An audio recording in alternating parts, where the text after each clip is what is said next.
तर त्या विषयामध्ये आपण संतांचे आत्मचरित्र हा विषय घेऊन संतांचं आत्मचरित्र बघण्याआधी संत म्हणजे काय, संतांचं विवरण, संतांची परिभाषा ही आपण बघत होतो.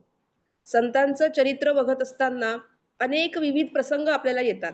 आपण बघतो संत वेगवेगळ्या पातळीवर आपल्याशी बोलत असतात, संत वेगवेगळ्या पातळीवर आपल्याला समजतात. परंतु संतांचं आत्मचरित्र असा विषय निवडताना नेमकी कोणती भूमिका घेणं अपेक्षित होतं, त्यात नेमके कोणते आयाम त्या संतांचे आत्मचरित्र बघत असताना बघायला शोधायला हवेत, हे इथे सांगणं मला आपल्याला आवश्यक वाटतंय. संतांचं आत्मचरित्र म्हणजे काय, तर संत म्हणजे काय आपण जेव्हा बघितलं त्यावेळेला विविध पातळीवर संत ज्या वेळेला अनेक जीवनातल्या अनेक प्रसंगांमध्ये आपलं संतत्व प्रदर्शित करत असतात, तर ते प्रसंग आपल्याला माहिती असतात. परंतु संतांचं आत्मचरित्र शोधत असताना संतांच्या चरित्राचा नेमका आत्मा काय आहे, संत कशाद्वारे आपलं आपल्या जीवनामध्ये ते जे काही आत्मा आहे किंवा जो प्राण आहे संतांच्या जीवनातला, तो प्राण शोधण्याचा प्रयत्न करणं म्हणजे संतांचं आत्मचरित्र बघणं होय. कुठल्याही प्रकारचे संत घ्या, अमुकच एक संत असं मला म्हणायचं नाही आहे. संतांचं आत्मचरित्र असा विषय निवडताना नेमकं काय भूमिका होती, तर कुठल्याही संत घ्या, महाराष्ट्रातले घ्या किंवा भारतातले सर्व घ्या किंवा कोणत्याही समाजातले घ्या, म्हणजे जे हिंदू धर्मातले नाहीत असे सुद्धा जरी तुम्ही संत घेतले तरी सुद्धा सार्वभौम, सार्वत्रिक, सार्वकालिक असा तो शब्द आहे संत. आणि त्यांचं आत्मचरित्र असं बघत असताना कोणत्याही संतांच्या जीवनामध्ये एक समान धागा जो आहे तो म्हणजे अध्यात्म. कुठलाही संत जरी घेतला तरी सुद्धा त्यांच्या जीवनातला प्राण, त्यांच्या जीवनातला आत्मा, त्यांच्या जीवनातलं एक प्रकारचं चैतन्य म्हणजे तो म्हणजे अध्यात्म आहे. हे अध्यात्म प्रत्येक संतांच्या जीवनामध्ये एकसारखं आहे, सम पातळीवर आहे. प्रत्येकाच्या जीवनामध्ये एक समान धागा आपल्याला सापडेल, ते म्हणजे त्यांचं जीवनामध्ये अध्यात्म प्रत्यक्ष ते जगत होते. मग अध्यात्म हा शब्द आपल्याला काही नवीन नाही. अध्यात्म आपण अनेक वर्षांपासून किंवा वाचन जेव्हा जेव्हा आपण करतो त्या वाचनामध्ये आपल्या वाचनामध्ये येणारा हा नेहमीच आढळणारा हा शब्द आहे. मग अध्यात्म नेमकं संतांचं आत्मचरित्र शोधत असताना नेमकं काय करायचं आपल्याला, तर संतांच्या आत्मचरित्रामध्ये मुख्य प्राधान्याने जर काही बघायचं असेल तर त्या संतांनी अध्यात्म जे जगलेले आहेत त्या अध्यात्माविषयी आपल्याला या ठिकाणी पाहणं आवश्यक आहे. मग ज्या वेळेला मी संतांचं आत्मचरित्र असं यावेळेला म्हणते आहे, तर संतांचं आत्मचरित्र पाहत असताना अध्यात्म म्हणजे काय, हे याची परिभाषा, याची व्याख्या आपण बघणं अत्यंत आवश्यक आहे. मग संतांचं आत्मचरित्र बघत असताना, अध्यात्म शोधत असताना, अध्यात्म म्हणजे काय, अध्यात्म हा शब्द मुळात अधि अधिक आत्म असा बनलेला आहे. ज्याप्रमाणे इति अधिक आदि इत्यादी शब्द बनतो, इति अधिक आदि इत्यादी शब्द बनतो, त्याप्रमाणे अधिक अधिक आत्मा त्याप्रमाणे अध्यात्म असा शब्द तो बनलेला आहे. मग अध्यात्म हा शब्द आहे अधिक अधिक आत्म. अध्यात्म हा शब्द इको यणची या संस्कृत नियमाप्रमाणे त्या ठिकाणी अध्यात्म शब्द बनलेला आहे. अधि म्हणजे आधार, अधि म्हणजे पायाभूत, आणि आत्म, आत्म म्हणजे ते चैतन्य, सत चित आनंद अशा स्वरूपाचं ते चैतन्य जे आहे, ती चितशक्ती आहे, आपल्या जीवनाच्या मुळाशी, आपल्या आयुष्याच्या मुळाशी, आपल्या दैनंदिन जे जे काही आपण वाटचाल करतो आहे त्याच्या मुळाशी ती चितशक्तीचं अस्तित्व कायम असणं म्हणजे अध्यात्म होय. म्हणजे त्या शब्दाचा तो अर्थ होय. परंतु अध्यात्म म्हणजे काय हे समजून घेण्याच्या पूर्वी अध्यात्म म्हणजे काय नाही हे समजून घेणं आवश्यक आहे. म्हणजे एखाद्या गोष्टीची ज्या वेळेला परिभाषा आपण बघतो त्यावेळेलाच आपल्या सगळ्या संकल्पना व्यवस्थितपणे आपल्याला समजतात. थोडक्यात अध्यात्म म्हणजे काय नाही, अध्यात्म म्हणजे काय असायला पाहिजे, अशी प्रकारची जिज्ञासा तेव्हाच निर्माण होते, जेव्हा जेव्हा आपण त्याविषयी अनेक गोष्टी ज्या आपल्याला माहिती नाही, त्याविषयी आपण समजून घेतो. उदाहरणार्थ आपण जर म्हणालो, की अध्यात्म म्हणजे काय नाही, तर तुम्ही एक सुंदर ग्रंथाचं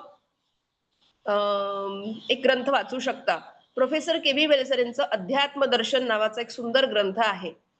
म्हणजे तत्वज्ञानाच्या किंवा ज्यांना ज्यांना संतांचं तत्वज्ञान अभ्यासायचं आहे, आयुष्यामध्ये आध्यात्मिक प्रगती करायची आहे, पारमार्थिक उन्नती साधायची आहे, अशा प्रत्येक व्यक्तीनी संतांचे आत्मचरित्र बघत असताना अध्यात्म दर्शन या ग्रंथांचं वाचन करायचंय, पठन करायचं आहे, मनन करायचं आहे, चिंतन करायचं आहे. आणि ज्या वेळेला आपण अध्यात्म म्हणजे काय नाही याचा शोध घेतो, साहजिकच मनामध्ये अध्यात्म म्हणजे काय अशा प्रकारची समजून घेण्याची इच्छा निर्माण होते, जिज्ञासा निर्माण होते. मग आता अध्यात्म म्हणजे काय नाही हे बघत असताना आपण कर्मकांड करतो. म्हणजे दैनंदिन जीवनामध्ये सण, उत्सव हे सगळं करतो. तर सण सण साजरे करणं म्हणजे अध्यात्म नव्हे. उत्सव साजरे करणं म्हणजे अध्यात्म नव्हे. जयंती, पुण्यतिथ्या साजरं करणं म्हणजे अध्यात्म नव्हे. सर्व प्रकारचे जलदान, अन्नदान, भूमिदान, अनेक प्रकारचे दान करणं म्हणजे अध्यात्म नव्हे. त्याप्रमाणे पुढे जाऊन जर आपण म्हणालो, की तीर्थयात्रा करणं म्हणजे अध्यात्म नव्हे. एखाद्याला भोजन घालणं किंवा खूप प्रकारची यज्ञयाग करणं म्हणजे अध्यात्म नव्हे. सत्य बोलणं किंवा एखादं व्रत घेणं, व्रतवैकल्य करणं म्हणजे अध्यात्म नव्हे. योग किंवा जी योग साधना असते, शरीराला वेगवेगळ्या प्रकारच्या पीडा देऊन, शरीराला वेगवेगळ्या प्रकारचे उपास-तापास करून, अशा प्रकारचं जे काही अनुष्ठान आहे, ते करणं म्हणजे अध्यात्म नव्हे. मग हे सगळं जे काही आपण अध्यात्माच्या नावाखाली ज्या गोष्टी आपल्याकडनं आपल्या घडतात किंवा आपण करतो, जी आपली मानसिकता असते, की आध्यात्मिक मी प्रगती करतो आहे किंवा आध्यात्मिक मार्गावर माझी वाटचाल सुरू आहे. त्या ठिकाणी मी या सगळ्या गोष्टींचं अनुशीलन करणं, परिचारण करणं म्हणजे अध्यात्म जर असेल, तर मग आम्ही त्या ठिकाणी साफ चुकीचं आहे. हे सर्व करणं म्हणजे अध्यात्म नव्हे. किंवा जटा धारण करणं, लांबलचक पूजा अर्चा करणं किंवा भगवे वस्त्र धारण करणं, पांढरे वस्त्र धारण करणं, कुठल्याही प्रकारच्या ठिकाणी जाऊन आपण काय म्हणू त्याला, की एकांतवास घेणं म्हणजे अध्यात्म नव्हे. मौन धारण करणं म्हणजे अध्यात्म नव्हे. मग सगळ्या गोष्टी ज्या आपण अध्यात्माच्या नावाखाली आपल्या झालेल्या आहेत, त्या म्हणजे त्या जर अध्यात्म या विषयामध्ये मोडत नसतील, अध्यात्म या विषयामध्ये येत नसतील, मग अध्यात्म काय आहे? अध्यात्म नेमकं अध्यात्माची व्याख्या काय? नेमके कोणते घटक, नेमके कोणते असे मुद्दे आहेत, की जे अध्यात्म म्हणजे काय हा विषय समजावून सांगत असतील. तर अध्यात्म म्हणजे काय आहे हे बघत असताना संतांचे अभंग जे आहे, संतांचे त्यांचं जे त्यांनी त्यांच्या जीवनामध्ये जे साहित्य निर्माण केलेलं आहे, ते साहित्यच आपल्याला मार्गदर्शन करत असतात. अध्यात्म म्हणजे काय आहे? सर्व संतांच्या जीवनातला समान धागा आहे. त्यांच्या जीवनात असणारं अध्यात्म. त्यांचं जीवन आध्यात्मिक होतं. कोणत्या प्रकारच्या पूजा अर्चा, कोणत्या प्रकारचं दानधर्म, कोणत्या प्रकारची तीर्थयात्रा, कोणत्या प्रकारचं जयंती, पुण्यतिथी, उत्सव साजरा करणं, हे त्यांच्या आयुष्यामध्ये बघायचं नाहीये आपल्याला. संतांचं जीवन, संतांची जीवनी, संतांचं आयुष्याकडे आपण बघत असताना त्यांच्या जीवनामध्ये अध्यात्म किती फुललेलं होतं, किती बहरलेलं होतं, हे आपल्याला त्या ठिकाणी बघायचं आहे. आणि त्यांच्याकडे बघूनच आपल्याला आपल्या आपल्या जीवनाची वाटचाल, आपल्या जीवनाचं मार्गक्रमण आपल्याला करायचं आहे. पारमार्थिक जीवन किती उन्नत पातळीवर त्यांचं होतं, हे बघत असताना त्यांचं अध्यात्म किती फुललेलं होतं, हे आपल्याला बघायचंय. म्हणून अध्यात्म म्हणजे काय नाही हे पाहिल्यानंतर अध्यात्म म्हणजे काय हे आपण आता बघणार आहोत. मग अध्यात्म म्हणजे काय आहे? लक्षात घ्या की आपण दैनंदिन जीवन जगत असताना प्रत्येक क्षणोक्षणी असे काही आपल्या आयुष्यामध्ये चढ-उतार येतात, असे प्रसंग येतात की त्या प्रसंगामध्ये आपण हवालदिल होऊन जातो. असे अनेक प्रसंग येतात की त्यावेळेला आपल्या जीवनाचा विश्वास आपला उडून जातो. अनेक मोठे-मोठे सुद्धा प्रसंग नाहीत, छोटे-छोटे आयुष्यामध्ये प्रसंग येतात. आपण जर म्हणालो आपण आपल्याला ऑफिसला उशीर होतोय आणि आपण गाडी काढली आणि लक्षात आलं की आपल्याला आपल्या गाडीचं टायर पंक्चर झालेलं आहे. चाक ज्यावेळेला पंक्चर होतं असं आपल्याला कळलं, की आपला लगेच मूड जातो. किंवा आज सकाळी उठलो आणि असं आपल्या घरी सण आहे. आता दसरा झाला, दिवाळीची स्वच्छता सुरू असणार आहे. तर त्यावेळेला असं कळलं, की 5 दिवस बाई रजा घेणार आहे. सुट्टीवर आहे काम करणारी बाई, की लगेच आपल्या घरातल्या गृहिणींचा मूड जातो. त्यावेळेला एकदम नाराजी होते. म्हणजे छोट्या-छोट्या गोष्टींनी आपला मूड जातो. अनेक आयुष्यामध्ये मोठे-मोठे प्रसंगांमध्ये तर मूड जातोच जातो. त्यावेळेला जीवनावरचा विश्वास आपला उडतो. तर सांगण्याचं तात्पर्य हे आहे, की आपल्या अंतःकरणामध्ये, आपल्या चित्तामध्ये जी प्रसन्नता कायम राहणार आहे, कायम असते. आपलं मूळ स्वरूप जे आहे, त्या मूळ स्वरूपाचं सारखं प्रदर्शन होणं म्हणजे अध्यात्म आहे. मी समजावून सांगते आणखीन पुढे. माझं स्वरूप, मूळ स्वरूप कसं आहे? तर माझं मूळ स्वरूप म्हणजे कुठल्याही जीवाचं मूळ स्वरूप कुठलं आहे, कसं आहे? सत, चित, आनंदमय आहे. म्हणजे अध्यात्म असं ज्यावेळेला आपण शब्द बघतो, अधिक आत्म असं तुम्हाला मगाशी मी म्हणाले. अधि म्हणजे पायाला, अधि म्हणजे अधिक म्हणजे पायाभूत असणं, अस्तित्व या अर्थाने अधि शब्द आहे आणि आत्म म्हणजे सच्चित आनंद. माणसाचा जो माणसामध्ये किंवा व्यक्तीमध्ये जो आत्मतत्व आहे, त्या आत्मतत्वाचं सारखं परिचालन होणं, आत्मतत्वाचं सारखं प्रत्येक घटनांमध्ये अस्तित्व येणं म्हणजे अध्यात्म आहे. आता सत, चित, आनंद असं जेव्हा म्हणत असतो, तर सत म्हणजे कोरं अस्तित्व. सत म्हणजे कोरं अस्तित्व. चित म्हणजे स्फुरण होणं. चित म्हणजे स्फुरण होणं आणि आनंदाचं. आता चित म्हणजे काय? तर सत म्हणजे कोरं अस्तित्व. स्फुरण कुठे होतं? जसं माणसाला कळतं आहे, की मी आहे. मी आहे. म्हणजे हे सारखं स्फुरण होतंय ना, मी कोणीतरी आहे, मी कोणीतरी आहे. हे जे स्फुरण होतं म्हणजे आपल्याला मी जिवंत आहे असं समजून घेण्यासाठी कुठल्या दुसऱ्या प्रमाणाची गरज नाही आहे. माझ्या आतमध्ये मी असण्याचं जे स्फुरण होत आहे, ते स्फुरण म्हणजे चित आहे. पण आता ते स्फुरण जे होतंय, ते आपण कुठल्यातरी व्यावहारिक त्याचं लेबलिंग करून त्याला कुठल्यातरी वेगळ्या अर्थाने आपण मी आहेच करतोय. मी स्त्री आहे, मी पुरुष आहे, मी प्राध्यापक आहे, मी कंत्राटदार आहे, मी विद्यार्थी आहे. अशा प्रकारचं जे काही आहे, मी कोणाचा तरी नवरा आहे, मी कोणाचा तरी मुलगा आहे. अशा प्रकारचं जे काही आपलं मी आहेच स्फुरण मध्ये म्हणजे मी डॅश डॅश आहे. याच्यामध्ये आपण त्या रिकाम्या जागेमध्ये आपण कोणीतरी व्यावहारिक दशेमधलं नाव त्या ठिकाणी आपण टाकतो आणि त्यावेळेला आपलं मूळ स्वरूप आपण आपलं विसरलेलो असतो. म्हणजे ज्यावेळेला मी जन्माला आलेलो असतो, त्यावेळेला मी कोणाचंच काही नसतो. म्हणजे माझं मूळ स्वरूप विसरून कुठलं तरी दुसरं स्वरूप जे मी आता व्यावहारिक दशेपुरतं धारण केलेलं आहे, ते व्यावहारिक दशेचं रूप मी त्या ठिकाणी त्या रिकाम्या जागेमध्ये घालतो आणि आयुष्यभर तेच रूप माझं मूळ स्वरूप आहे, असं धरून चालतोय. तर मी आहे असं स्फुरण जे होतं माझ्या अस्तित्वाचं, मी कोणीतरी आहे. तर मी कोण आहे? तर मी व्यावहारिक दशेमध्ये ज्यावेळेला माझी संपूर्ण आध्यात्मिक उन्नती होते, तर त्यावेळेला त्या प्रश्नाचं उत्तर मिळतं. मी कोणाचा नवरा, मी कोणाची बायको, मी कोणाची तरी माझं कुठलं प्रोफेशन, हे सगळं त्या ठिकाणी माझ्या मूळ स्वरूपाचा विचार होणं म्हणजे आध्यात्मिक प्रगती होणं. मग अशा वेळेला ते चित जे आहे त्याचं उत्तर माणसाला मिळतं. मग आनंदमय जे आहे, माणसाचं मूलभूत स्वरूप जे आहे ते म्हणजे आनंद.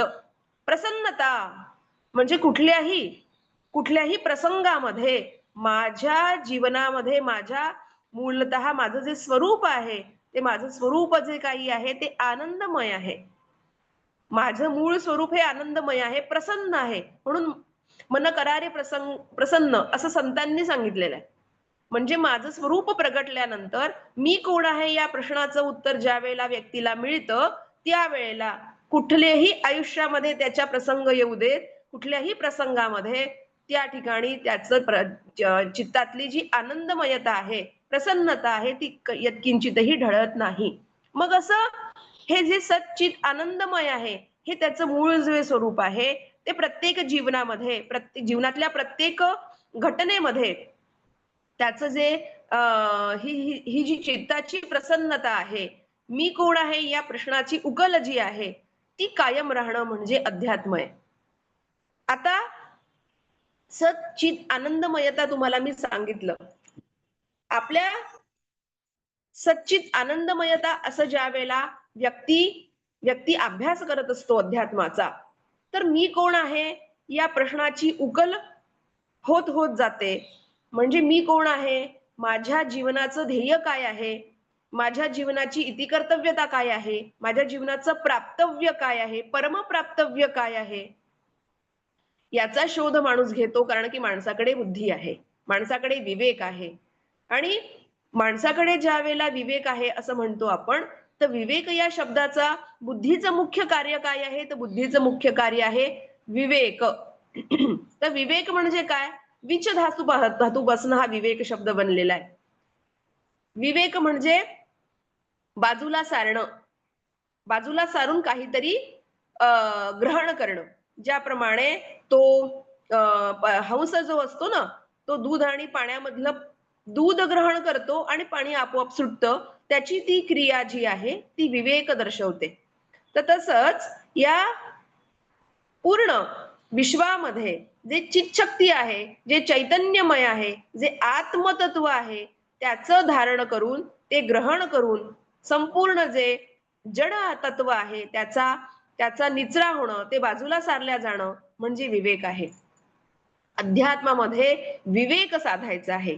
विवेक साधत, साधत, साधत अध्यात्माचं ध्येय प्राप्त करायचं आहे. मग विवेक साधत असताना सच्चित आनंदमय असणारं आत्मतत्व नित्यानित्य वस्तू विवेक या साधन चतुष्टयातल्या पहिल्या साधनाद्वारे आपल्याला साधायचंय. मग नित्यानित्य वस्तू विवेक म्हणजे काय? माझ्या जीवनामध्ये जे जे काही प्रसंग घडतात ते सर्व अनित्य आहे. माझं जीवन एक क्षणभंगूर आहे. मी जन्माला आलेलो आहे.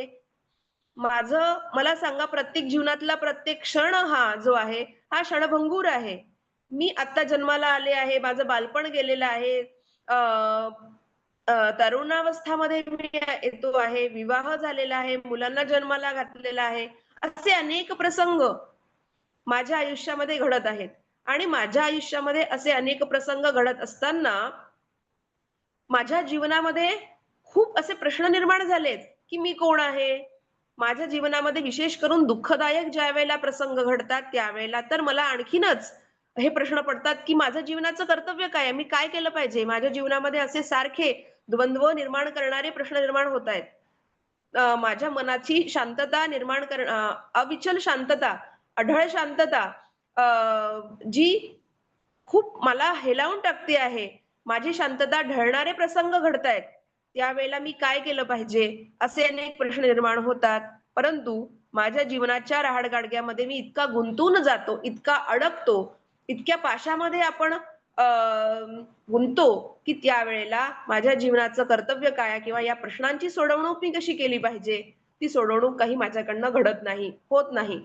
परंतु ज्यावेळेला संतांचं साहित्य आपण वाचतो दैनंदिन जीवनामध्ये, त्यावेळेला हळूहळू का होईना आपल्या चित्तामध्ये जी काही प्रसन्नता आहे ती क्षणभंगूर या जीवनामध्ये प्रवेश करते आणि जीवनातले अनेक प्रश्न आपले सुटू लागतात.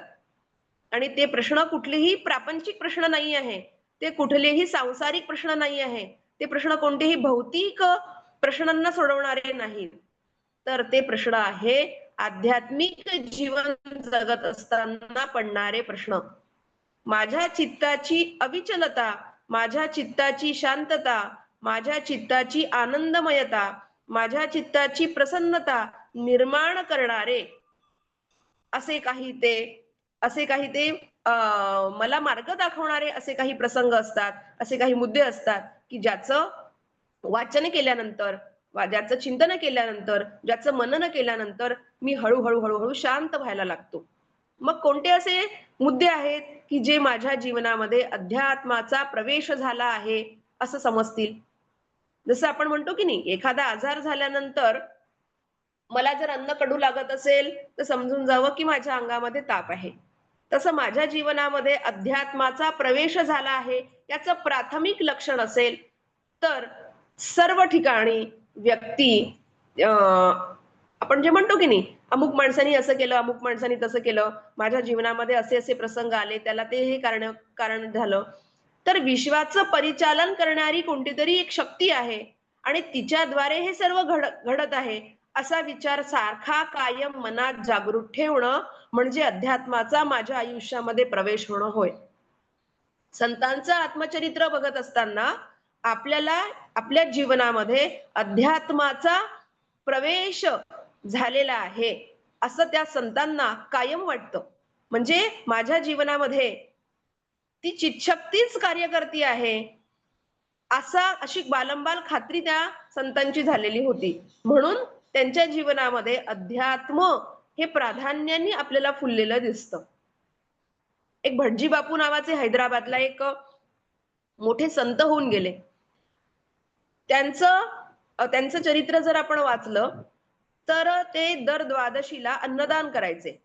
तर एका द्वादशीला असं झालं, की सकाळी 11, 11:30 वाजता ज्यावेळेला जेवणाची वेळ असते, त्यावेळेला अ, आजूबाजूचे सर्व लोकं द्वादशी सोडण्यासाठी म्हणून एकादशीचा उपवास आणि द्वादशी सोडण्यासाठी म्हणून त्या ठिकाणी यायचे आणि भोजन करायचे. तर त्यांना रात्री एकादशीच्या रात्री त्यांना दिसलं, की आपल्याकडे पुरेसं अन्नधान्य नाही आहे. उद्याचं जे काही आपल्याला अन्नदान आपल्याला करायचंय, तर आपल्याकडे जे अन्नदानासाठी आवश्यक सामग्री जी आहे, ती पुरेशी नाहीये. ते म्हणाले, "ठीक आहे." त्यांचे शिष्य आणि ते नामस्मरण करायला बसले. सत्य घटना आहे बरं का. तर नामस्मरण करायला बसले. असं झाल्यानंतर ते म्हणाले, की "त्या पांडुरंगाला काळजी आहे. उद्याचं अन्नदान करायचं आहे की नाही करायचं आहे. मी माझ्याकडचं तर काही करत नाही आहे. त्यांनीच दिलेलं मी लोकांना देतोय. म्हणजे मी काही स्वतः अन्न निर्माण करत नाही आणि त्या जे काही अन्न ग्रहण करणार आहे, त्यांची भूकही मी निर्माण करत नाही. त्याच्यामुळे अन्न देणारा आणि अन्न ग्रहण करणारा तो सुद्धा ते तत्व आहे आणि तो पांडुरंग आहे. त्याच्यामुळे पांडुरंगाची इच्छा असेल तर उद्या अन्नदान होईल. पांडुरंगाची इच्छा नसेल तर उद्या अन्नदान होणार नाही. म्हणून असं म्हणून त्यांनी एक प्रकारची चिंता, काळजी, क्लेश त्यांच्या मनातले दूर झाले आणि ते नामस्मरण करायला बसले. रात्रभर नामस्मरण झालं आणि सकाळी काय? सकाळी एक व्यक्ती त्यांच्याकडे आला आणि म्हणाला, की 3 वर्षांपूर्वी असं-असं माझ्या आयुष्यामध्ये काही संकट आलेलं होतं आणि त्यावेळेला मी असा विचार केला, की माझ्या आयुष्यातलं ते संकट दूर झालं, तर मी या ठिकाणी अमुक-अमुक असं अ, या ठिकाणी दान करेन. भटजी बापू म्हणाले, की "मलाच माहिती नाही माझ्या आयुष्यामध्ये असे अनेक संकट आले आणि मला असं माहिती नाही, की मी प्रसन्न होतो किंवा मी एखाद्या नवसाला पावतो. त्याच्यामुळे याच्यापुढे तू नवस वगैरे काही करायचं नाही. बरं ठीक आहे, तू काही जे आणलेलं आहेस, जे अन्नधान्य आणलेलं आहेस, तू आता या ठिकाणी पांडुरंगाच्या चरणी अर्पण कर आणि याच्यापुढे अध्यात्माच्या मार्गावर लाग. अध्यात्माच्या मार्गावर लागल्यानंतर तुला हे असे नवस, सायास कुठलेही करावे लागणार नाहीत. तर त्या दिवशी त्या प्रसंगातनं आपल्याला काय दिसतं? तर त्या प्रसंगातनं आपल्याला हे दिसतं, की भगवंतावर सर्व भार सोपवल्यानंतर कुठल्याही प्रकारची काळजी न करता भगवंताच्या चिंतनामध्येच एक-एक क्षण व्यतीत करून त्या प्रसंगाला सामोरं जाणं, हे म्हणजे तुमच्या आयुष्यामध्ये अध्यात्माचा प्रवेश झाला हे समजणं आहे. कुठल्याही प्रसंगामध्ये भगवंताचा हात आहे. मग तुम्ही त्याला भगवंत म्हणा, परमेश्वर म्हणा, सद्गुरू म्हणा, त्याला तुम्ही चित्शक्ती म्हणा, प्रकृती म्हणा, निसर्ग म्हणा. कुठलंही नाव त्याला तुम्ही नामाभिधान त्याला द्या. पण त्या चित्शक्तीचा सर्व हा खेळ आहे, त्या परमेश्वराचा हा खेळ आहे, त्या भगवंताचा, भगवतीचा हा खेळ आहे. असं ज्यावेळेला माझ्या जीवनामध्ये आस्तिक्य निर्माण होतं. आस्तिक्य म्हणजे काय? अस्तित्व. हेच हेच त्याच्याद्वारेच हे घडतं आहे, अशी संपूर्ण खात्री होणं म्हणजे आस्तिक्य होय. त्याच्यामुळेच हे सर्व काही प्रसंग माझ्या आयुष्यामध्ये येतायत. असं पूर्णतः खात्रीशीर मन होणं म्हणजे माझ्या आयुष्यामध्ये प्रवेश होणं होय. अनेक आयुष्यामध्ये अनेक प्रसंगांमध्ये माझं ज्यावेळेला आपण हे म्हणतो ना, आपण त्यावेळेला गृहीत धरतो माणसांना किंवा एखाद्या व्यक्तीला दोष देतो किंवा माझ्या आयुष्यामध्ये जे काही चांगले प्रसंग आले, तर मी माझ्या कर्तृत्वामुळे आले आणि वाईट प्रसंग आले, तर त्याला आपण कोणातरी खापर फोडण्याकरता आपण जागा शोधत असतो.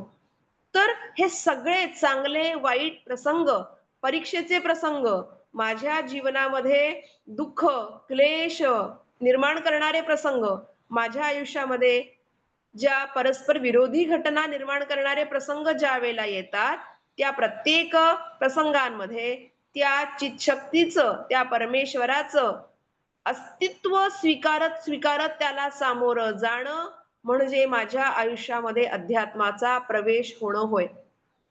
लक्षात घ्या, की संत आपल्याला त्याच्यासाठी वाचायचे आहेत. संतांचं केवळ चरित्र वाचायचं नाही आपल्याला.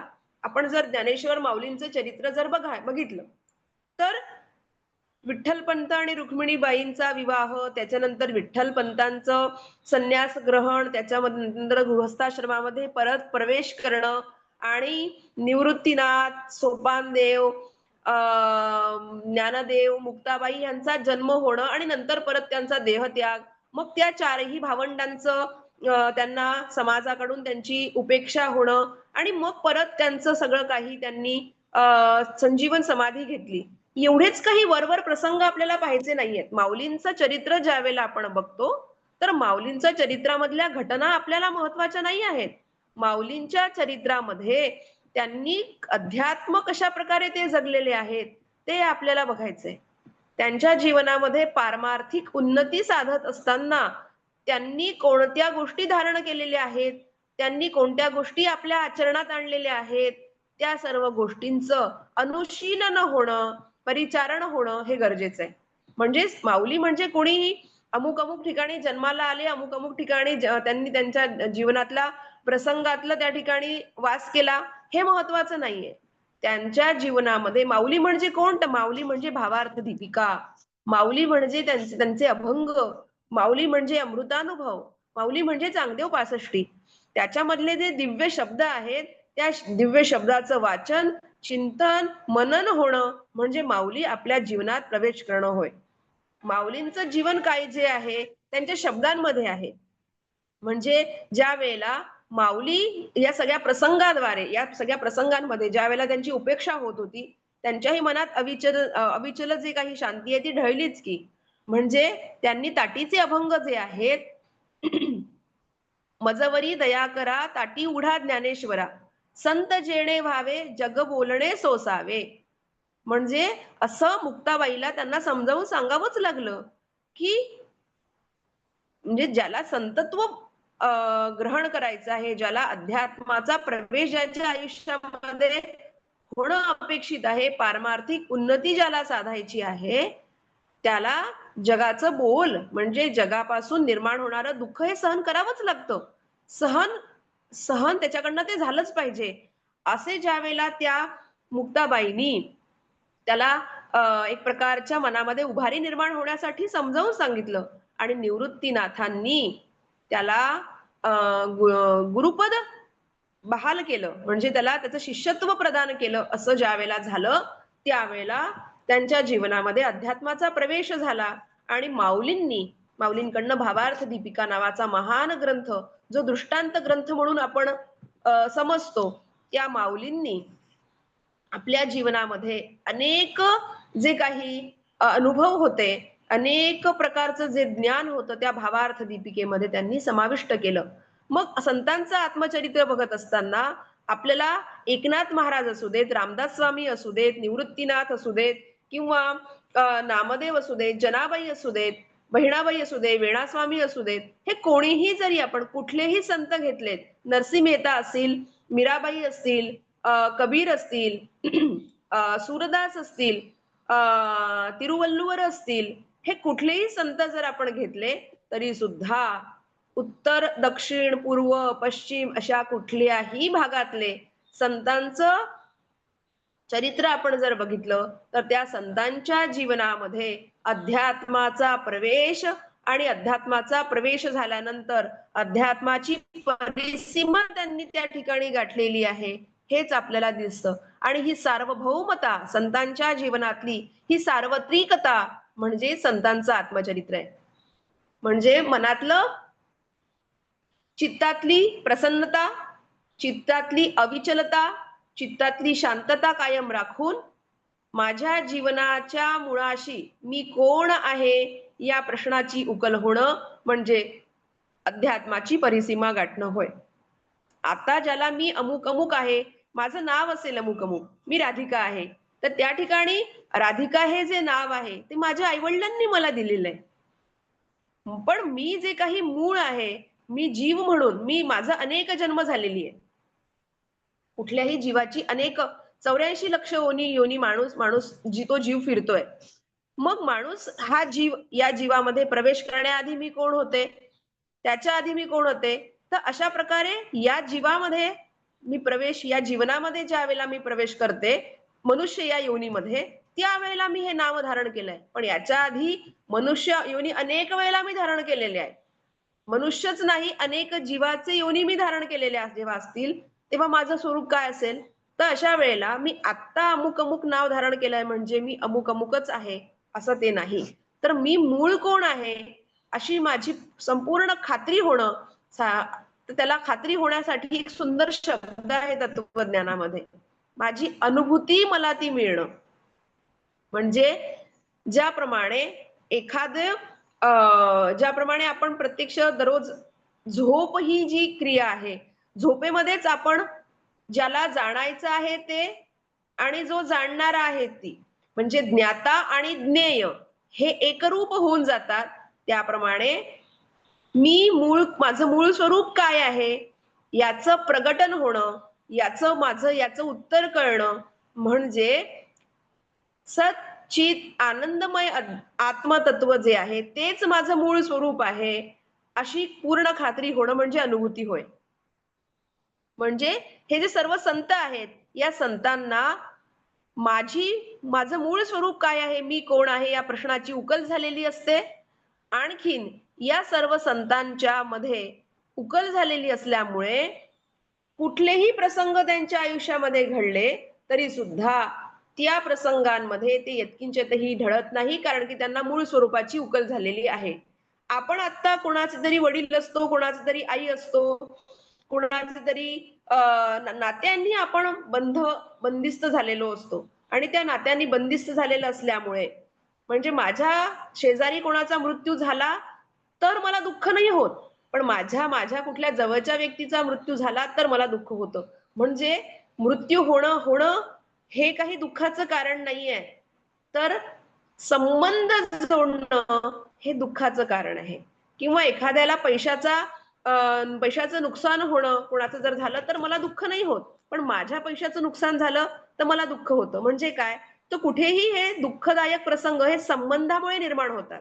हा संबंध जर सुटला आणि या संबंधामध्येच मी कोण आहे या अस्तित्वाचं या प्रश्नाचं मूळ समजलं की हे संबंध आपोआप शिथिल होतात आणि शिथिल झाले की त्या ठिकाणी प्रसन्नता मनाची कायम राहते. म्हणून कोणत्याही संतांचं जीवनामध्ये हे प्रसंग कुठलेही द्वंद्वात्मक प्रसंग निर्माण झाले तरी सुद्धा त्या ठिकाणी त्यांच्या चित्ताची अविचलता कायम राहते. भगवद्गीतेच्या 12व्या अध्यायामध्ये भगवंतांनी 12व्या अध्यायात भक्तियोग नावाचा जे काही उपदेश केलेला आहे अर्जुनाला, तो उपदेश खूप सुंदर आहे. त्यात संपूर्ण अध्यात्म आहे. म्हणजे अध्यात्माची व्याख्या आपण जेव्हा बघतो की अध्यात्म म्हणजे काय नाही काय नाही काय नाही असं आपण बघत होतो. पण अध्यात्म म्हणजे काय आहे याची संपूर्ण लक्षणं जर तुम्हाला पाहिजे असतील, तर भगवद्गीतेचा 12वा अध्याय अगदी व्यवस्थितपणे आपण वाचन करायला हवा. अध्यात्म म्हणजे काय आहे? काय आहे? काय आहे? तर अध्यात्म म्हणजे 12वा अध्याय व्यवस्थित वाचन केल्यानंतर जे काही समजणार आहे ते अध्यात्म आहे. तर 12वा अध्याय आपण ज्यावेळेला बघतो, तर 12व्या अध्यायात सुंदर 20च श्लोक त्याच्यामध्ये आहेत. 12वा अध्याय खूप मोठा नाही. त्याच्यामध्ये एक-एक आपण जर त्या याची उकल केली, त्या लक्षणांची, तर आपल्याला समजेल की अध्यात्म हे दुसरं-तिसरं याच्यामध्ये काहीच नाहीये. या गोष्टींचं ज्यावेळेला आपण आपल्या जीवनामध्ये हे तत्व उतरवतो, ही लक्षणं उतरवतो, तर समजून जावं की माझ्या जीवनामध्ये अध्यात्माचा प्रवेश झालाय. तर 12वा अध्याय आपण बघत असताना आपण मुळातनं तो अध्याय जेव्हा बघतो, त्यावेळेला एक-एक लक्षण आपण या ठिकाणी आता पाहणार आहे. अध्यात्म म्हणजे काय आहे आणि हे सगळी लक्षणं संतांच्या जीवनामध्ये उतरलेली आहेत. हे संतांचं आत्मचरित्र आहे. प्रत्येक संतांचं चरित्र आपण ज्यावेळेला बघू, तर त्यांच्या प्रत्येक संतांच्या जीवनामध्ये, त्यांच्या साहित्यामध्ये, त्यांनी रचलेल्या साहित्यामध्ये जागोजागी ही भगवद्गीतेने 12व्या अध्यायामध्ये सांगितलेली लक्षणं आपल्याला जागोजागी दिसतील आणि त्यामुळे संतांचं जीवन हे जे काही आहे, ती आध्यात्मिकतेने फुललेलं आपल्याला दिसतं. आध्यात्मिकतेने बहरलेलं आपल्याला दिसतं. मग ही भगवद्गीतेचा 12वा अध्याय आपल्याला काय सांगतोय? तुम्ही जर कोणाकडे आता भगवद्गीता असेल, तर त्यांनी तो कृपया 12वा अध्याय जर काढला, तर मी तुम्हाला काही जे वाचून दाखवणार आहे, तर तुम्हाला ते स्पष्टपणे ते समजेल. काय म्हणताहेत? अर्जुन विचारतो आधी भगवंताला, "एवं सततयुक्ताये भक्तास्त्वां पर्युपासते, ये चाप्यक्षरमव्यक्तं तेषां के योगवित्तमाः." तर या श्लोकामध्ये अर्जुन विचारतो आहे भगवंताला, की जे काही मागच्या अध्यायामध्ये जो काही विषय आलेला आहे, त्या विषयाला अनुसरून भगवंताला अर्जुन प्रश्न विचारतो आहे, की जे अनन्य प्रेमी भगवंतावर अविचल प्रेम करणारे जे काही भक्त असतील, आपलंच ध्यान करणारे जे भक्त असतील, ते भक्त आणि जे सच्चिदानंदमय, आताच तुम्हाला मी आत्मतत्वाचं म्हटलं ना, की तुझं चिंतन करणारे आणि तुझं ध्यान करणारे आणि सच्चिदानंदमयाचं ध्यान करणारे याच्यामध्ये कोण कोण श्रेष्ठ आहे? कोण अतिशय ज्याला आपण म्हणू की पुढे जाणारे आहेत? तर त्याच्यावर भगवंत काय उत्तर देतात? "मय्यावेश्य मनो ये मां नित्ययुक्ता उपासते, श्रद्धया परयोपेतास्ते मे युक्ततमा मताः." काय म्हणतायत भगवंत? तर भगवंत म्हणतात, की माझंच एकाग्र होऊन जो चिंतन करतो, श्रद्धायुक्त होऊन जो भगवंताचं चिंतन करतो आहे, तर तुम्ही कुठल्याही संतांचं ज्यावेळेला त्यांचं जीवनाकडे बघता, तर प्रत्येक संतांनी त्यांच्या जीवनामध्ये भगवंताचं स्मरण केलेलं आपल्याला दिसतंय. भक्त काय करतो आहे? भक्त जीवनामध्ये भगवंताचं स्मरण करताना आपल्याला दिसतोय. संत सुद्धा त्यांच्या आयुष्यामध्ये तेच करतायत. आपल्याला संतांच्या मार्गावर चालायचं असेल, संतांचं चरित्र, त्यांचं जीवनी आपल्याला बघायची असेल किंवा त्या मार्गावर आपल्याला अनुसरण करायचं असेल, तर प्रत्येक व्यक्तीनी, आपण सर्वांनी आजपासून सुरुवात करूया. भगवंताचं रोजचं त्यांच्या जीवनातले अनेक प्रसंग आठवून, भगवंतांच्या लीला आठवून त्याचं आपण ध्यान करूया. ही पहिली गोष्ट आपण करूया. मग नंतर काय सांगितलंय? "एत्वक्षरम निर्देश्य मव्यक्तं पर्युपासते, सर्वत्र गमचिन्त्यञ्च कूटस्थमचलं ध्रुवम्, संनियम्येन्द्रियग्रामौ सर्वत्र समबुद्धयः, ते प्राप्नुवन्ति मामेव सर्वभूतहिते रताः." मागच्या वेळेला तुम्ही संतांचं मी सांगितलं. सर्वभूतहिते रताः. संत काय करतात? संतांचं जीवन हे सर्व भूतांचं हित साधण्यासाठीच असतं. आजपासून आपण कुठलाही व्यक्ती, कुठलाही जीव असू दे, माझ्याकडून त्याला कुठलाही त्रास होणार नाही. माझ्याकडून कुठल्याही प्रकारचं त्याला दोष दिला जाणार नाही. असा सारखा विचार करत राहणं, असं माझ्या जीवनामध्ये असे कोणतेही प्रसंग आले, तरी सुद्धा त्याच्यामध्ये भगवंताचा हात पाहणं, हे दुसरं आपण आजपासून आपल्या जीवनामध्ये अंगीकार करणार आहोत. ध्यान करणार आहोत भगवंताच्या लीलांचं आणि दुसरी गोष्ट करणार आहोत की माझ्या जीवनामध्ये कुठल्याही जीवाचा, कुठल्याही भूताचा माझ्या आयुष्यामध्ये प्रवेश झाला तरी सुद्धा त्याला कुठल्याही प्रकारची इजा, दुखापत माझ्याकडनं होणार नाही याची काळजी घेणं म्हणजे भगवद्गीतेने सर्वभूत हिते रतः जे काही उपदेश केला आहे तो उपदेश माझ्या जीवनात उतरवणं. संतांचं आत्मचरित्र अध्यात्म सांगतं आणि अध्यात्म म्हणजे भगवद्गीतेचा 12वा अध्याय माझ्या जीवनात उतरवणं होय. तिसरं आहे क्लेशोधिकतरस्तेषाम अव्यक्ता चेतसाम अव्यक्ता ही गतीर दुःखम देहवद्भिर्वाप्यते. माझ्या जीवनात मी जे काही साधन करणार आहे आध्यात्मिक उन्नतीसाठी ते साधन माझ्याकडनं अविचलपणे होत राहणं. माझ्या जीवनामध्ये जे काही जो अभिमान आहे, देहाचा जो अभिमान आहे, जो अभिमान आहे माझ्या जीवनामध्ये मी कुठलेही काम कार्य करतो आहे, मी अमुक केलं, मी तमुक केलं असं म्हणण्यापेक्षा माझ्याकडून ते झालंय असा भाव सारखा मनामध्ये जागृत राहणं म्हणजे अध्यात्म फुलणं होय. मी कोणतंही कार्य केलं ते माझ्याकडून झालं त्या आत्मतत्वानी, त्या चैतन्यानी, त्या परमेश्वरानी, त्या प्रकृतीनी, त्या निसर्गाने माझ्याकडून करवून घेतलं असा भाव कायम जागृत राहणं म्हणजे अध्यात्माचा प्रवेश होणं. मग नंतर महत्वाचं मय्येव मनाधत्स्व मयी बुद्धी निवेशय निवसिष्यसि मय्येव अत ऊर्ध्वन्न संशयः. माझ्यामध्येच चित्त, माझ्यामध्येच बुद्धी, माझ्यामध्येच मन, माझ्यासाठीच कर्म करत राहणं. शंकराचार्यांचं खूप सुंदर हे आहे, शिवमानस स्तोत्र आहे.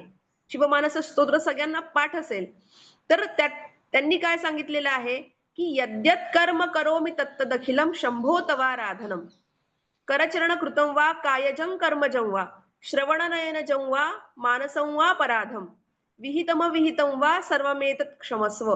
म्हणजे मी जे जे काही कर्म करणार आहे ते कर्म म्हणजे स्वतःला मी जेवायला घालतो आहे तर मी त्या चितशक्तीला किंवा परमेश्वरालाच जेवू घालतोय. मी फिरतो आहे तर परमेश्वराची प्रदक्षिणाच करतो आहे.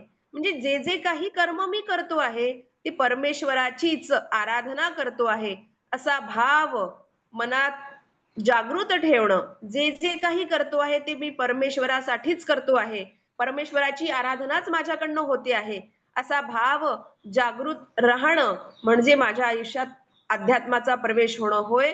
आणि निसंशयपणे असा भाव भगवंताच्या कृपेमुळे जागृत राहतो असं भगवंत या भगवद्गीतेच्या 12व्या अध्यायात सांगतायत. त्यानंतर जे खूप सुंदर मला स्वतःला आवडणारा जो काही जे काही श्लोक आहे तो म्हणजे अद्वेष्टा सर्वभूतानां मैत्रः करुण एवच निर्ममो निरहंकार समदुःख सुखः क्षमी संतुष्ट सततं योगी यतात्मा दृढ निश्चयः. काय म्हटलं आहे? जो निरहंकारी आहे, जो समदुःख आहे, सुख आणि दुःखामध्ये जो सम आहे, जो क्षमाशील आहे, जो अद्वेष्ट आहे, जो कोणाचाही द्वेष करत नाही, जो मैत्री भावानी, करुणा भावनेनी सर्व जीवांकडे बघतो आहे आणि जो निर्मम आहे, ज्याला कुणाविषयी निर्मम म्हणजे कुणाविषयी आसक्ती नाहीये. म्हणजे बघा अशा सर्व गोष्टी त्या संतांच्या जीवनामध्ये उतरल्या म्हणून कुठलेही संत बघितले तरी त्यांच्या जीवनामध्ये निर्ममत्व, त्यांच्या जीवनामध्ये अनासक्ती, त्यांच्या जीवनामध्ये सर्वभूत, त्यांच्या जीवनामध्ये करुणा, त्यांच्या जीवनामध्ये मैत्री, त्यांच्या जीवनामध्ये अद्वेष, त्यांच्या जीवनामध्ये निरालस्य, त्यांच्या जीवनामध्ये असूया ही जी अनसूया जी काही आहे ती प्रवेश करती झाली म्हणून त्यांच्यामध्ये संतत्व प्रगटलं, म्हणून त्यांच्या जीवनाचं जे काही ध्येय त्यांनी ते प्राप्त केलं. तर अशा प्रकारे गीतेतलं तत्व आपल्या जीवनामध्ये एक एक करून आपण जर उतरवायला लागलो तर संतांचं जे आत्मचरित्र आहे ते आपल्याला समजायला लागेल. जोपर्यंत आपण आई होत नाही तोपर्यंत आईचं हृदय काय असतं, काळीज काय असतं ते आपल्याला समजत जसं नाही, तद्वतच ज्या वेळेला आपण संतांचं जीवनातले त्यांनी सांगितलेला उपदेश आपण अंगीकारत नाही, आपल्या जीवनामध्ये उतरवत नाही, तोपर्यंत संत काय आहे आपल्याला समजत नाही. संतांचं सांगणं काय आहे हे आपल्याला समजत नाही.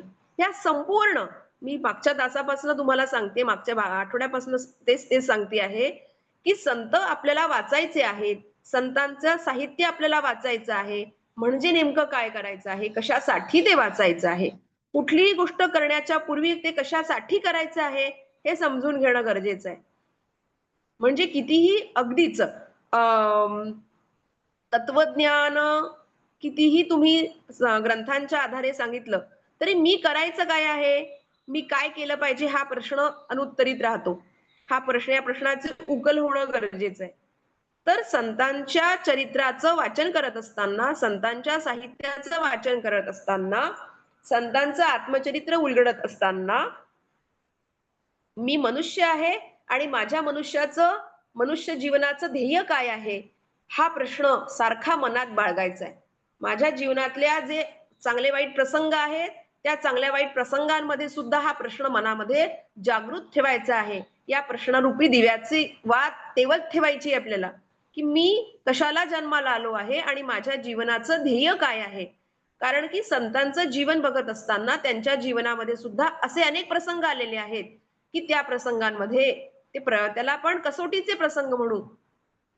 त्यांच्या जीवनामध्ये ते आलेले आहेत. त्या जीवनाच्या कसोटीच्या प्रसंगामध्ये सुद्धा त्यांच्या जीवनात तो प्रश्न त्यांनी तेवत ठेवलेला आहे आणि हळू साधन मार्गावर आरूढ होऊन साधन करत त्यांनी ते जीवनाचं परमध्येय प्राप्त केलेलं आहे.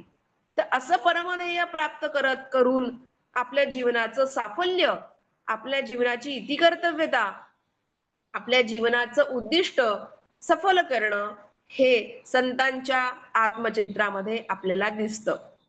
संतांचं आत्मचरित्र आपल्याला मार्गदर्शन करणार आहे या आध्यात्मिक मार्गावर चालण्यासाठी. आध्यात्मिक मार्गावर मार्गक्रमण करत असताना आपल्याला संतांचं आत्मचरित्र हे दीपस्तंभाप्रमाणे कार्य करणार आहे. मी कसं वागायला पाहिजे म्हणजे माझं जीवनाचं ध्येय मी मिळवेन. कारण की लक्षात घ्या, जन्माला आल्यापासून माझं सरासरी आयुष्य जर म्हणालो तर आता सरासरी आयुष्य हे खूप कमी आहे. माझं अर्ध आयुष्य माझं पोट भरण्यासाठी, त्याच्यापेक्षा कमी आयुष्य जीवन झोपेमध्ये, दैनंदिन काम करण्यामध्ये माझं जातं. मग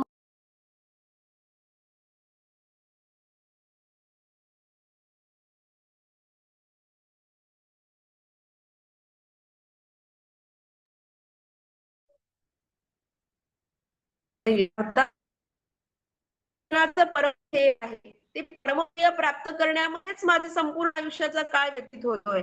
मग मी जन्माला आलो आणि काही कालांतराने मी मृत्यूला तू माझा ओढवणार. म्हणजे मी माझ्या जीवनाचं परमध्येय न मिळवताच निघून जाणार. असं न करता रोज माझ्या हळूहळू आणि ज्या व्यक्तीला सद्गुरूची प्राप्ती झाली आहे, त्याच्या सद्गुरूंच्या सांगण्याप्रमाणे माझ्या जीवनाची ती साधना मी सुरू करणं अत्यंत गरजेचं आहे. तुम्ही कुठल्याही संतांच्या जीवनामध्ये जर बघितलं तर प्रत्येक संतांनी सद्गुरूंची प्राप्ती केलेली आहे. सद्गुरूंशिवाय आध्यात्मिक उन्नती प्राप्त होणं अशक्य आहे. हे लक्षात घ्या. माझ्या भरोशावर, माझ्या हिमतीवर मी ते ध्येय असं होऊ शकत नाही. कारण की सगळा जो अदृश्य जगाचा प्रवास आहे आणि ज्या ठिकाणी माझा अहंकार आडवा येतो, त्या ठिकाणी अहंकार दूर सारण्यासाठी कुठेतरी श्रद्धा असणं गरजेचं आहे. आणि एका योग्य व्यक्तीवर ज्यांनी जीवनाचं साफल्य मिळवलेलं आहे, जीवनाची इतिकर्तव्यता मिळवलेली झालेली प्राप्त केलेली आहे, ज्यांनी ते ध्येय मिळवलेलं आहे, ज्यांनी भगवंत प्राप्ती ज्याची झालेली आहे, अशाच सद्गुरू म्हणाले मी. गुरु म्हणजे गुरु तर खूप होतील आपले, पण सद्गुरू म्हणजे कोण? तर सद्गुरू म्हणजे ज्यांनी परमतत्वाची प्राप्ती केलेली आहे असा व्यक्ती म्हणजे सद्गुरू होय. आणि असा व्यक्ती ज्या वेळेला आपल्याला मार्गदर्शक म्हणून आपल्या आध्यात्मिक उन्नतीमध्ये मार्गदर्शक म्हणून प्रवेश करतो, त्यावेळेला आपली उन्नती त्याच्या आश्रयाखाली, त्याच्या अधिपत्याखाली होणं, त्याच्या छत्रछायेखाली होणं गरजेचं असतं. आणि त्याच्या सांगण्याप्रमाणे, त्यांच्या उपदेशाप्रमाणे आपला मार्गक्रमण करत करत आपली साधना सुरू ठेवणं म्हणजे संतांचं आत्मचरित्र आपण अंगीकारणं होय.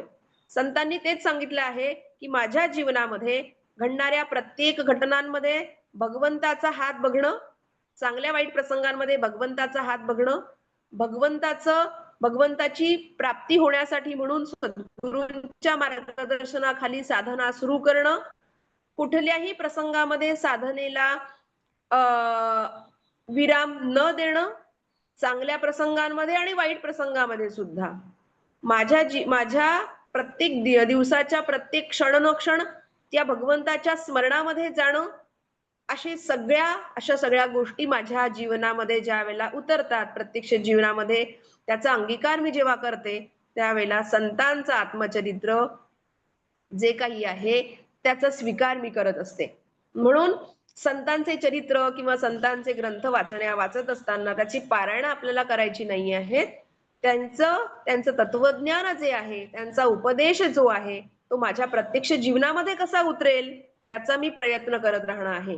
माऊली असू देत, ज्ञानेश्वर महाराज किंवा एकनाथ महाराज असू देत, रामदास स्वामी असू देत, त्यांचे कोणताही एक ग्रंथ घेऊन तुम्ही त्या ठिकाणी त्या ग्रंथांचं पठन करणं, त्याचं चिंतन करणं, मनन करणं आणि माझ्या जीवनामध्ये मी काय त्याचा अंगीकार करू शकेल, उतरवू शकेल, याचा अभ्यास सातत्याने करत राहणं, हे संतांचं आत्मचरित्र अंगीकारणं होय. संतांचं आत्मचरित्र ज्या वेळेला आपण बघतो, मी हा ज्यावेळेला विषय घेतला, त्यावेळेला माझी भूमिका हीच होती, की संतांचं ग्रंथ तर आपण खूप वाचतोय, परंतु त्यांनी काय सांगितलं आहे, त्यांनी प्रत्यक्ष जीवनामध्ये काय उतरवलेलं आहे, हे मात्र आपण बघत नाही. त्यामुळे संतांचं चरित्र, संतांचा उपदेश, त्यांच्या ग्रंथामध्ये असणारं मार्गदर्शन आपण आजपासून प्रण घेऊया, की त्यांनी सांगितलेला उपदेश मी माझ्या जीवनामध्ये उतरवेन. ते ज्या मार्गाने आध्यात्मिक उन्नतीला पावलेले आहेत, तो मार्ग माझ्या जीवनामध्ये प्रत्यक्ष मी आणेन, असा निग्रह आपण आजपासून करूया.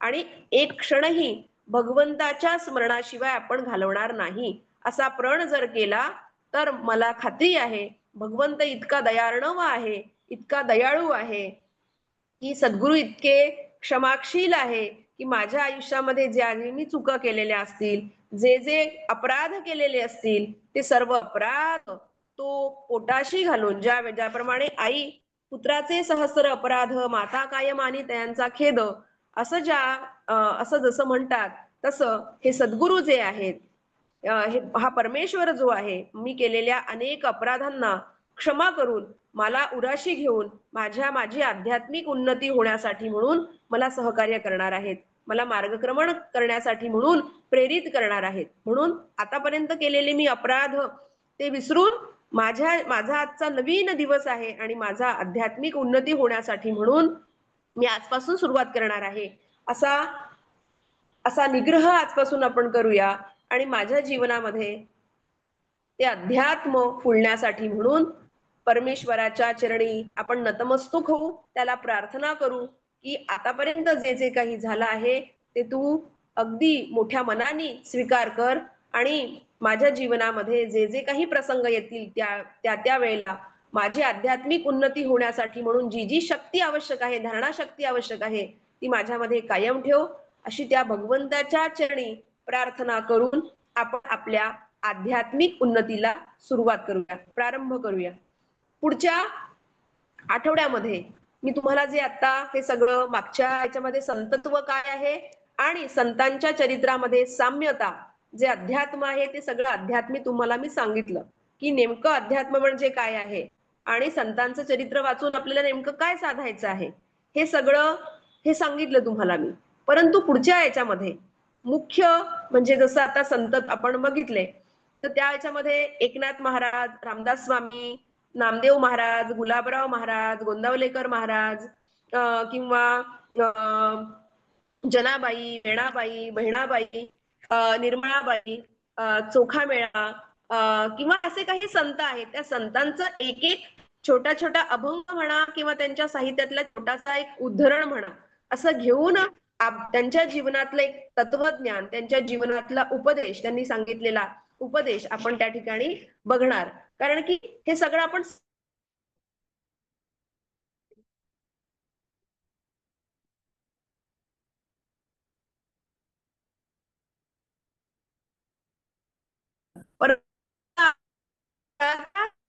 संतांनी त्यांच्या अध्यात्म कशा मार्ग सांगितला, आपण त्या संतांच्या साहित्याचा स्पर्श होणं खूप गरजेचं आहे.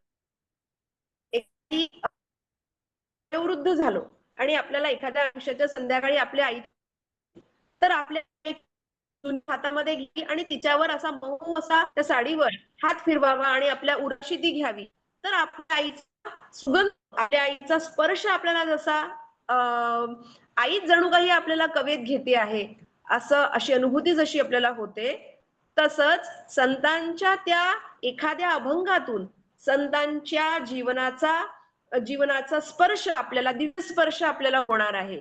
म्हणून त्या साडीप्रमाणे, त्या वस्त्राप्रमाणे आपण भगवंताचं भगवंत दिव्य स्पर्श, संतांच्या उपदेशाचा दिव्य स्पर्श अनुभवणार आहोत.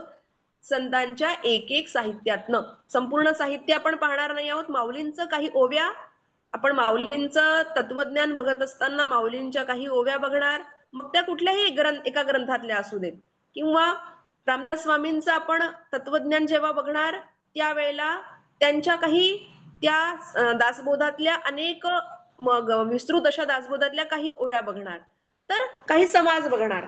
तर असं आपण काही संतांचं आत्मचरित्र उलगडत असताना त्यांचं अध्यात्म कसं कसं फुललेलं आहे ते थोड्या थोड्या त्यांच्या साहित्यातनं आपण पाहणार आहोत. त्यामुळे पुढच्या भागामध्ये आपण नक्कीच भेटू, ज्याच्यामध्ये आपल्या जीवनामध्ये मार्गक्रमण करत असताना आपण कोणकोणते गोष्टी लक्षात ठेवायच्या आहेत हे अधिक अधिक अधिक अधिक अधिक आपण आपल्या मनावर ठसवू, आणि म्हणून वारंवार हे संतांचे ग्रंथ आपण आपल्या जीवनामध्ये अभ्यासायला हवेत.